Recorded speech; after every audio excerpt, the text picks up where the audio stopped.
welcome back to part two of the interview with Jeff Benavides. Jeff is a leader in the field of energy and sustainability and has an unbelievable background. And he is also currently leading portfolios and performance at scale across US GBC, ARC, and GBCI. Jeff, welcome back. Jeff, with the rollout of initiatives like the Inflation Reduction Act and benefits and incentives along that line, has that been beneficial to the initiatives that you're undertaking? Yeah, absolutely. And obviously, we get that question all the time. Our policy team, advocacy and policy team is well organized now and fully focused on tracking all of these changes at the US federal level. And we continuously deliver podcasts, market briefs, all to the lens of commercial building developers or owners. So to answer your question of that has been incredibly focused for that user to deliver that content and keep folks updated on these changes and how it relates to their operations in the construction and building industry. However, all of these changes now can help influence our program design and product development for new products or existing products that we currently have, and how we need to shift those US-based products and programs in order to support the federal policies, as well as the federal incentives and financing programs, which are really the key for our user base.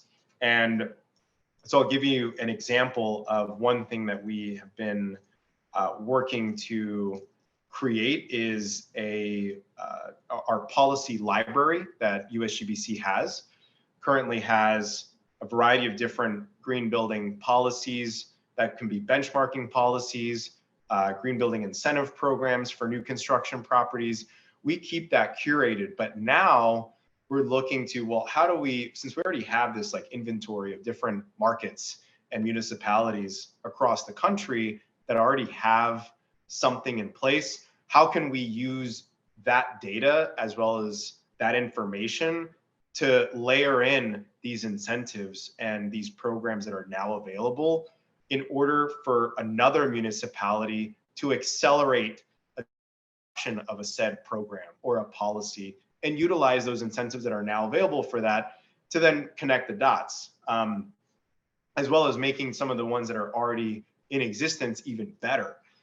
For example, some of these municipalities have had a green building incentive program for a decade now. But now with these monies that are available, when we go back to them, help work with them to apply for some of this funding or even guide them in applying for even further funding so that the market in that region can take advantage of that further. There's been less work from us to work directly with private sector and commercial real estate with these incentives. That's something that we always get asked how we can further engage, but it's not something that we've figured out exactly our strategy to help these private owners connect with the available funding that is there.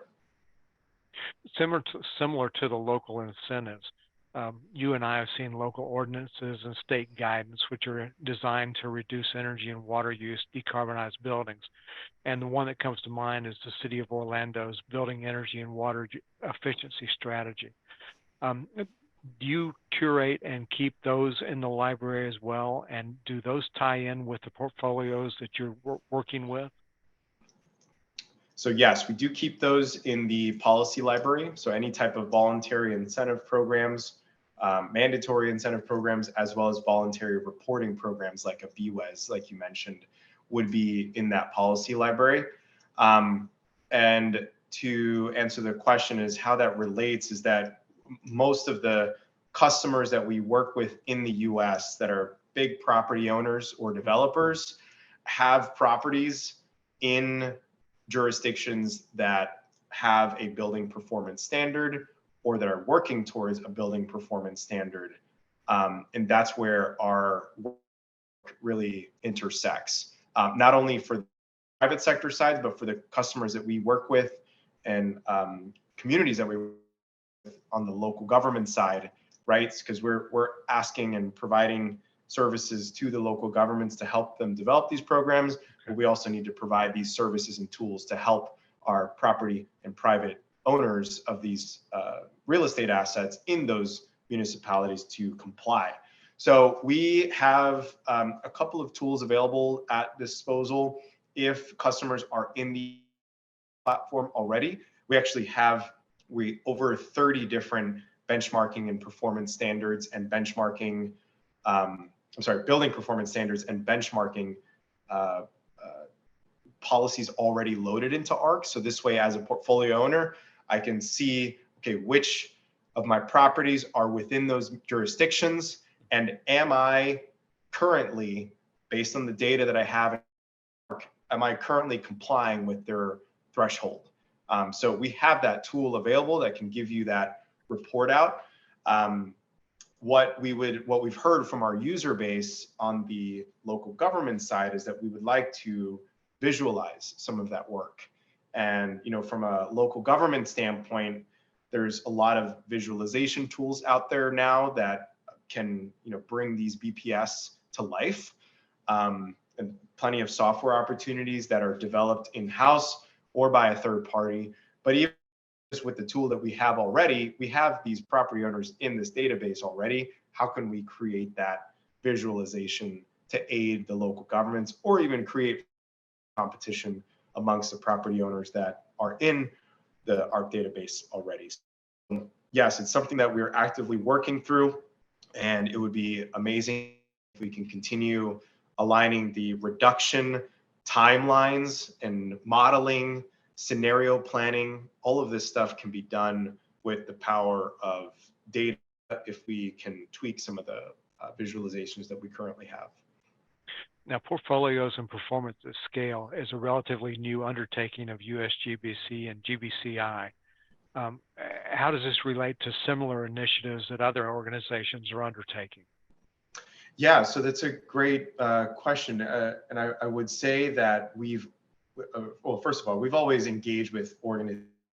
Obviously, have been our key focus to engage these organizations and providing them a suite of different services. The way that we're doing things differently now is trying to, again, recognize the entire portfolio of these organizations or this community, not just the highest performing assets of this portfolio. There's a chart that is usually shared. It's like from the energy industries report that gets developed.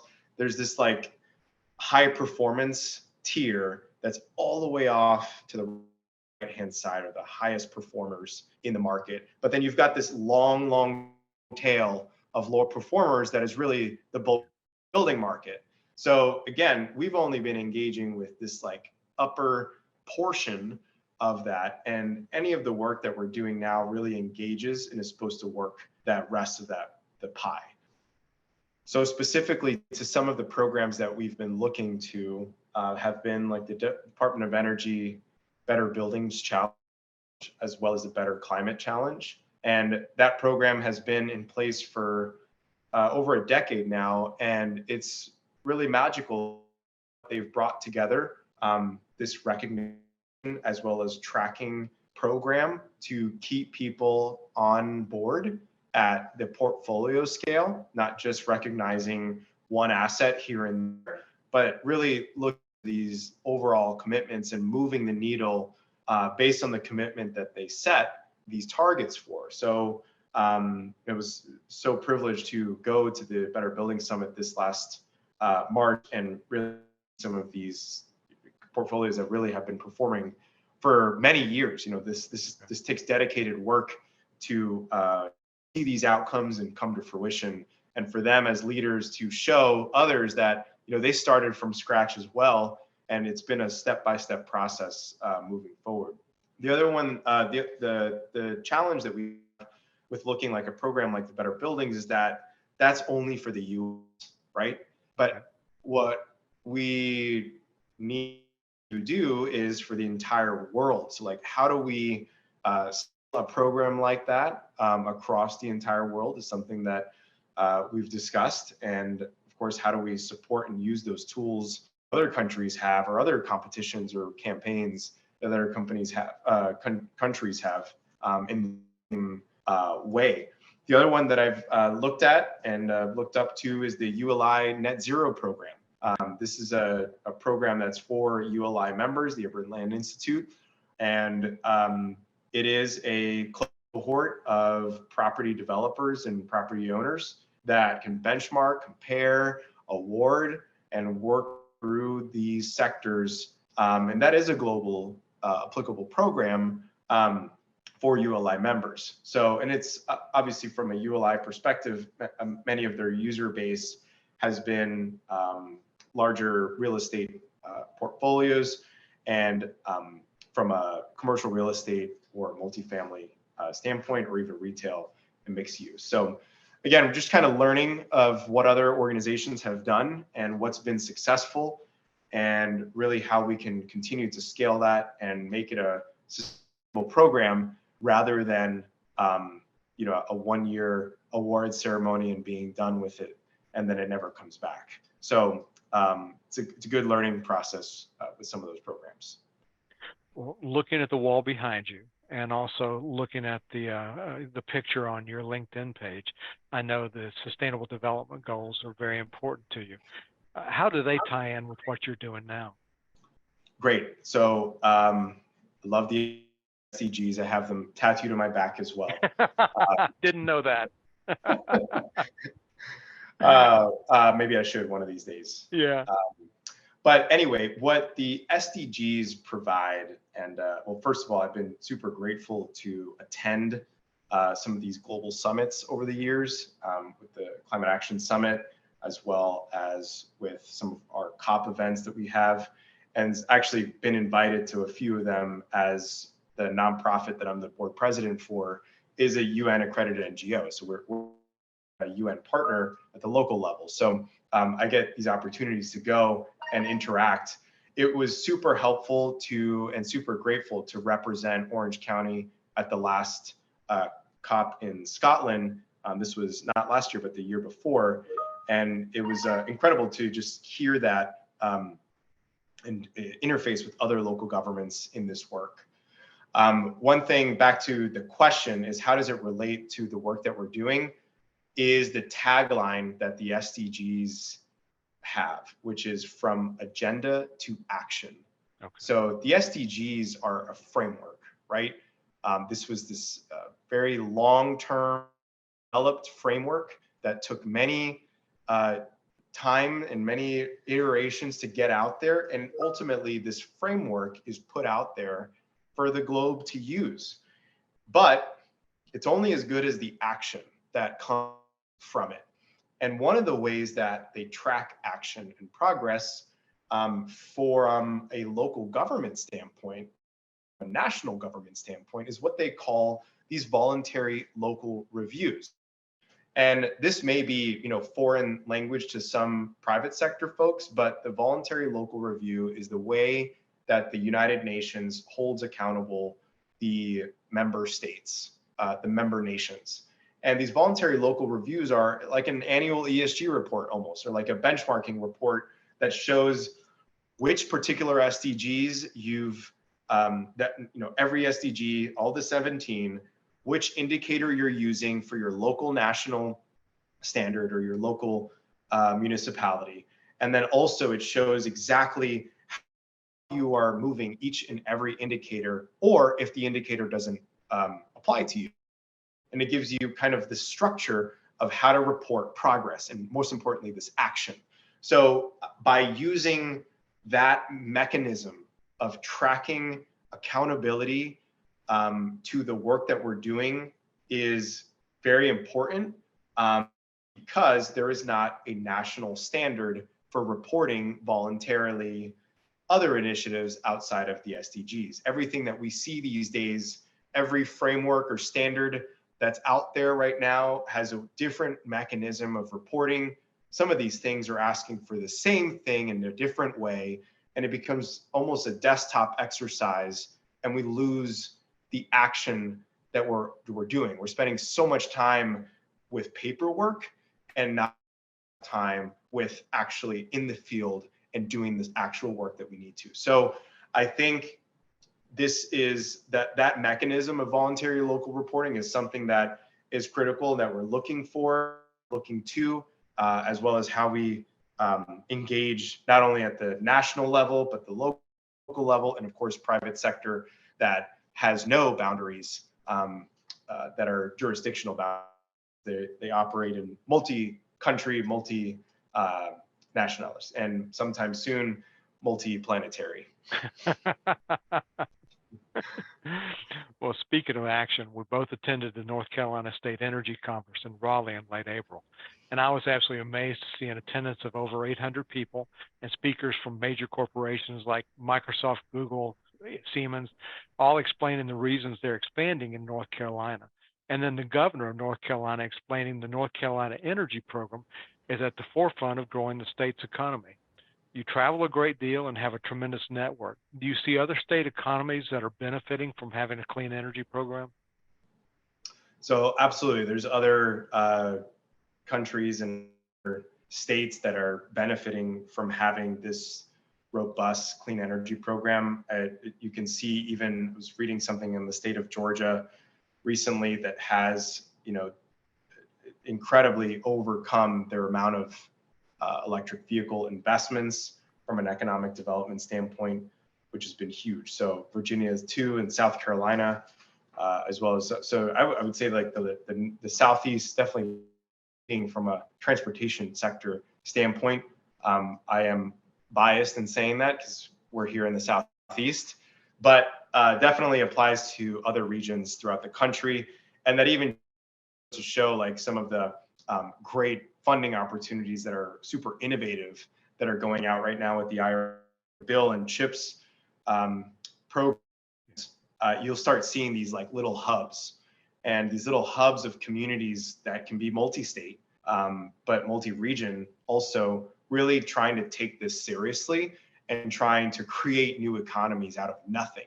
And I think that's what North Carolina, having not been here before, I never realized how much work had been done previously to really see the fruits of the labor that we're seeing now. At that conference, Bill, that you were at, you were blown away, you said, but that took decades to get there, and very intent planning, strategic planning, and coordination, not only from the state, but with industry, with the local governments, with local chamber of commerce, with local economic development agencies.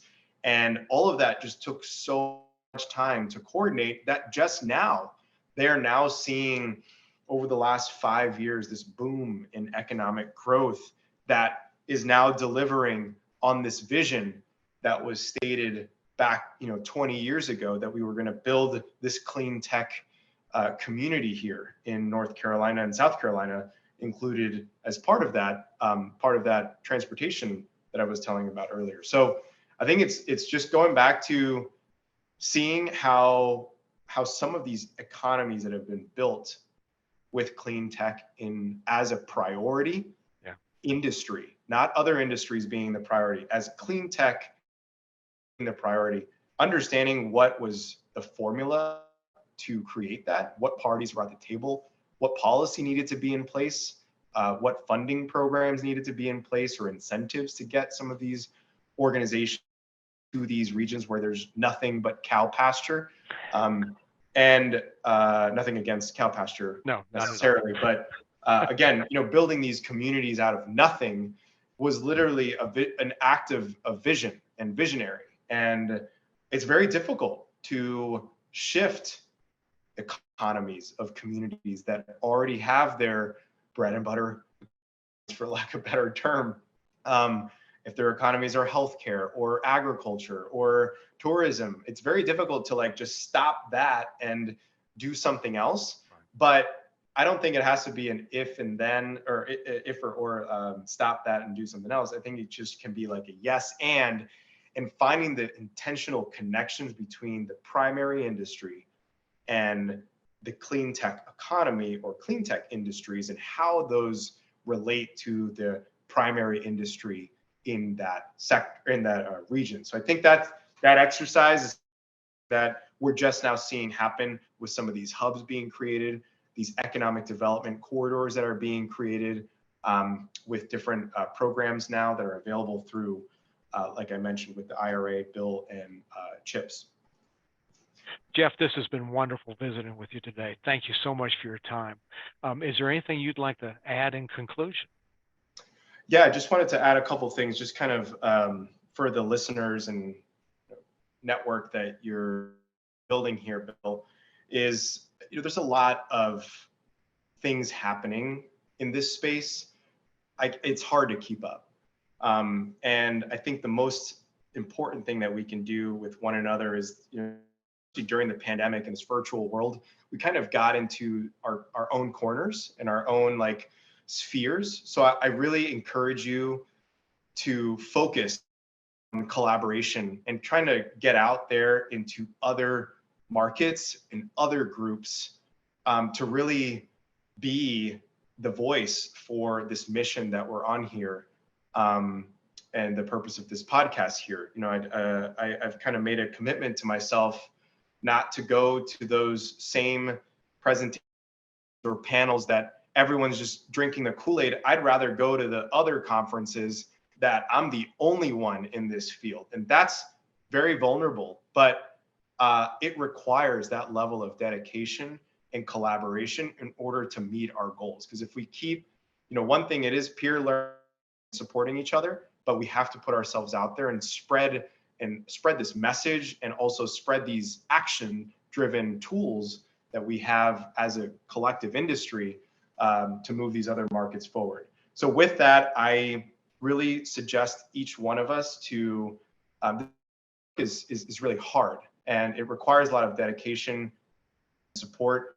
I request that all your listeners really listen to each other that are in this field, empathize with each other, and try to figure out ways that we can help each other better and be more intentional with that. And lastly, for kind of like the new folks that are entering this field for the first time, they feel that they just started their career, or that they're just wanting to enter this career. I speak to a lot of emerging professionals that ask me like, hey, how did you get into this work? And that's a long story, but right now is like their opportunity. Like there's been so many opportunities. There's over 75,000 energy and sustainability related jobs on LinkedIn today alone in the US, and that's overwhelming. But my guidance to the folks like you, Bill, or myself that have been in this for a long time is that there's a lot of new workforce coming in. They need patience and guidance. They want to do these things. They want to mobilize. They want to work in these industries. And we need to guide them and provide the patience that they need and coaching that they need in order for them to be successful and try to save the learning curve, because frankly, we don't have the time to train and start from scratch. We have to accelerate this work. And that happens with empathizing and patience and really coaching and helping each other. And this coming from what I consider one of the best thinkers in this area of energy, sustainability, and resiliency. Thank you, Jeff. That's wonderful. It has been a pleasure talking with you today.